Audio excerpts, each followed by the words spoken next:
Hi there, it's Paulie here, and I'm talking to you from Bangkok. By the pool, where else? And what do wargamers do on holiday? Well, they play solos.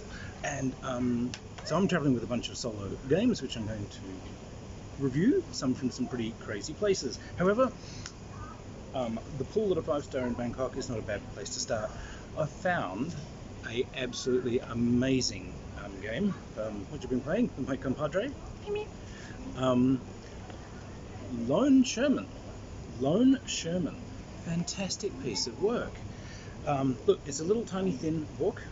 This guy, Mike Lamba, makes a real art of doing these solo games. He's got his own company. I got this one off Amazon. Look it up. But in any case, we've got a set of rules and a whole set of scenarios. So in the back of the rules, there is a whole stream. I think there's like 17 different scenarios, which each come with their own map. Now you can just flatten the book and play them as is, or you can photocopy them, but it works well. And all the relevant charts, rules and tables, basically all the rules are opposite. Each of them slightly changed for each scenario because the game's AI generates tanks and infantry and so on. So the basic idea of this game is you are crewing a lone Sherman, and you will get a mission. There's, like I said, there's a whole bunch of different missions, and you can use counters that you photocopy from the book, or I found you can just use dice. Like you can use one to represent yourself, and just make sure it's got something with facing on it that you'll remember, like the sixes or something. And likewise for the Germans. So normally you're going to have to be able to do for the Germans, you'll need something that you've agreed upon, for yourself, that it'll be Panzer IVs, something for like Tigers, something for Panthers, and maybe something for anti-tank guns and German infantry. I have been playing quite happily with little bits of paper. So fantastic solo game for people, just fantastic. So it all runs off D6s, which, of course, I'm a traveling wargamer, so I have a bundle here, and just the most amazing game. So one thing I really like about this is to make it difficult to maneuver around.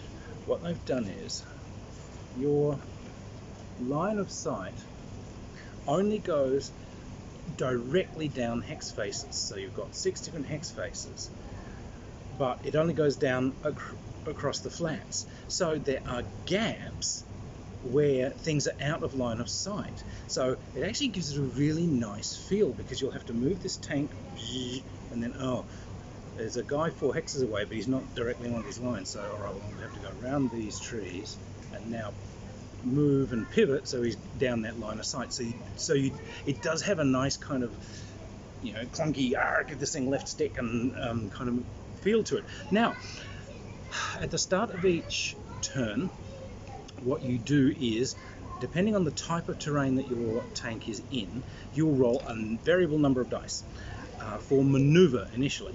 And the maneuver is you'll get extra dice if you still have a live driver, if you still have a live co-driver, and if you have a commander that is unbuttoned, if he's exposed out of his hatch, because they can pick the routes and so on. However, exposed commanders can become casualties. More on that later.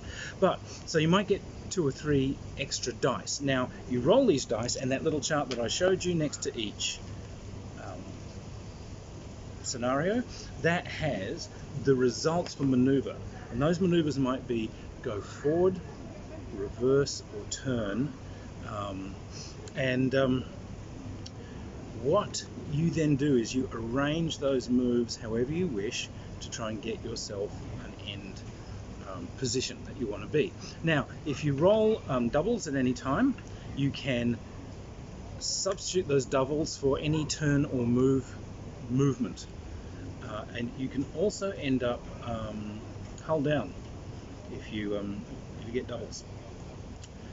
So once you've maneuvered, you then roll for your fire. Once again, it comes off the hex that you're in to start with. You get extra dice in this case if you've got a living loader, if you've got a living gunner, and once again, if you've got the commander with his head out, extra dice. Again, you can roll these dice, and these ones are used for like fire, for load. What else have we got? Oh, for firing your coaxial guns, which are very useful for attacking German infantry, which are lurking about. And you can put that again in any order you want, but obviously you can only fire a loaded gun. So you might be able to fire more than once, which is great. There's also a miscellaneous series of actions that you can do, which you roll. Now, those are things like repairing. What do we got?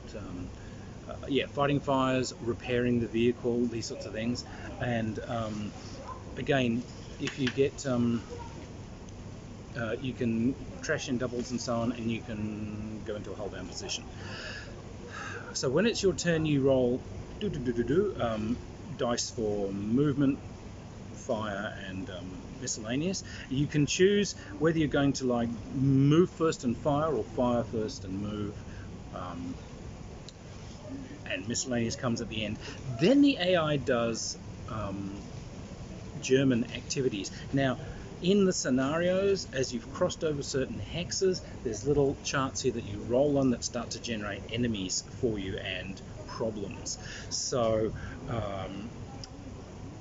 again, little charts will have these things that will generate enemy infantry, enemy tanks, or as you've come over this crest, now you can see what was on the other side of the crest. Very clever, very, very, very clever. It's really well done. Your fire is done fairly simply.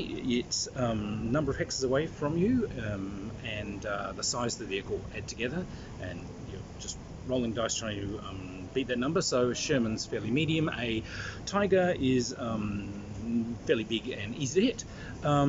You have to roll for effect, obviously, from the armor. Again, it's a fairly simple roll, and it's just your gun versus that vehicle's armor. The facings, they've said, obviously you've got front face, which has the best armor, rear face, which tends to be wet cardboard.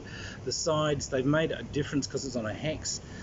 Front side and rear side, your rear side's pretty good. The front side, a little bit better because there's a slight chance you might hit the glasses plate or the mantlet. All right, fair enough. Good. Now, if someone rolls to hit you, however, and they get doubles, and you have an exposed commander, he's dead. This is fair.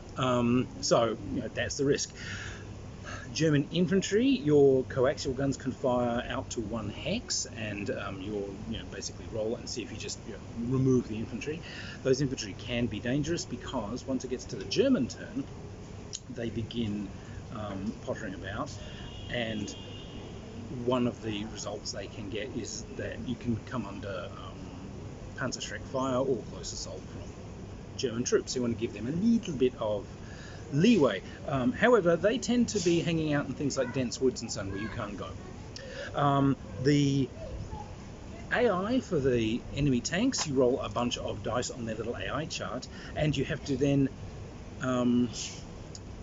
organize these dice, some sort of low to high, and they give you specific activities for those things. So it will say, German, this tank will move, fire, turn, move, or it will move, fire, reverse, and turn. These are the kind of combinations that you'll get just from ordering these dice. And there's some very simple rules for how they operate. Essentially, what they're trying to do always is move so that they can get you in their line of sight, and if possible, turn to put their best armor towards you. So they operate really simply. It's a beautiful, beautiful solo game. As you get hit, there's a little damage chart that you roll on. It's a D6 thing. 1 in 6 chance that you just destroy it. Game over. However, most of it will be things like you might catch fire. Now, fires are very dangerous because you're basically rolling against the level of fire each turn to see if the vehicle blows up. However, you can bravely stick by the vehicle and fight the fire down with those miscellaneous actions. You also get immobilization, what else we've got, turret damage, these sorts of things, which you can try and fix with the repair options. So very, very cool. The hexes are really clearly laid out. Some of them along the borders have got little tree lines. Each tree line between you and a target sort of adds to its defense, because and you can hide behind the tree lines. You can do smoke from your smoke discharges, which is one of your miscellaneous actions. And I'm going to end with smoke, which gives you some more protection against incoming German fire. This thing's terrific. The roads, obviously the roads give you a ton of movement dice when you start off on them. However, I notice on a lot of these hexes, the markings are on them, so the Germans are doing stuff as you cross along road lines. This is what often triggers your encounters.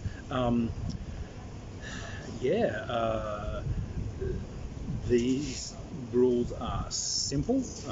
I picked them up took me about a half-hour read, and you get it. They're designed to be simple. They are hilariously good fun. As you go through the missions, you can build up some skills for your team. You can also take damage. Your individual crew members can be killed as part of the damage procedures. When this happens between missions, you get new recruits in, but if you've taken a lot of crew, you may end up short of crew. So you may typically you may end up having to bump someone out of the hull gunner position and use them somewhere more useful. And you may be losing a few commanders if you keep your head up, particularly where there's German infantry. Any commander worth their salt will keep their head out while actually engaging tank to tank, but don't get near the infantry. Snipers is a random thing that turns up. You got to watch out for mines, which can do immobilization damage, all these sorts of things. That can be random. There can be random air attacks, which you have to face off from the top gun. This is a fantastic game. Beautiful piece of work.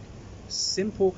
I'm traveling, so this is portable. This is just weighed nothing. It just went in a suitcase, and I got stuck in the inevitable airport sort of thing for a couple of hours. To hell with it.